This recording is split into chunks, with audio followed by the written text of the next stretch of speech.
کہ اس راستے پہ جائیے گا، آپ کی منزل ہے۔ جب کلام مقدس قرآن مجید عامت الناس کے لیے ہدایت ہوتا ہے، عام پبلک کے لیے، سارے انسانوں کے لیے ہدایت بنتا ہے، تمام ادیان و مذاہب کے لوگوں کے لیے ہدایت بنتا ہے، تو قرآن پھر انہیں راستہ دکھاتا ہے کہ یہ راستہ ہے، اس راستے پہ جائیے، یہاں سے چلتے ہوئے آپ کو سچی منزل یا ٹرو ڈیسٹینیشن ملے گی، وہ مقام ملے گا جو اصل میں ٹھکانہ ہے کامیابی کا۔ یہ عام لوگوں کے لیے قرآن کی ہدایت ہے کہ وہ قرآن کی طرف آئیں گے، قرآن انہیں بتائے گا اس راستے پہ جائیے، منزل تمہاری اس راستے کے اختتام پر فلاں ٹھکانے یا فلاں جگہ پر ہے۔ اب ذرا اسی مثال کو آسان کر کے، جب کلام مقدس اہل ایمان کے لیے، تقوی والوں کے لیے، متقین کے لیے ہدایت بنتا ہے، تو میں اگر وہاں کھڑے ہو کر کے جن صاحب سے ہم نے پتہ پوچھا تھا، وہ وہاں کھڑے کھڑے نہ بتاتے، بلکہ پوچھتے اچھا آپ نے فلاں بستی میں جانا ہے، آئیے ہاتھ مجھے دیجئے، میرا ہاتھ تھام لیتے، میرے ساتھ چلنا شروع کر دیتے، راستے میں موڑ آتے، کچے پکے راستے آتے، کئی اتار چڑھاؤ آتے، کئی پگڈنڈیاں آتی، کئی کھائیاں آتی، کئی ٹھوکریں آتی، چلتے چلے جاتے، میرا ہاتھ نہ چھوڑتے، سڑک کے کنارے اترتے، پیدل راستے پہ چلتے، میرا ہاتھ نہ چھوڑتے، بستی میں داخل ہوتے، میرا ہاتھ نہ چھوڑتے، مسجد کے دروازے پہ آتے، میرا ہاتھ تھامے رکھتے، مسجد سے اندر آتے، مجھے اس ہال میں پہنچا کر کے کہتے یہ آپ کی منزل ہے۔ جب کلام مقدس اہل تقوی کے لیے ہدایت ہوتا ہے، وہاں سے کھڑے کھڑے راستہ نہیں بتاتا، بلکہ پھر وہ ایمان والوں کی انگلی پکڑ لیتا ہے، انگلی پکڑ کر کے کلام مقدس ہادی بن کر ساتھ چلنا شروع کر دیتا ہے، چلتے چلتے اہل ایمان کو قرآن سیدھا جنت میں پہنچا کر کے چھوڑتا ہے۔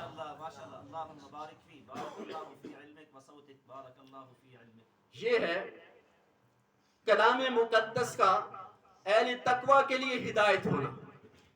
اب اسے کلام مقدس تھوڑا سا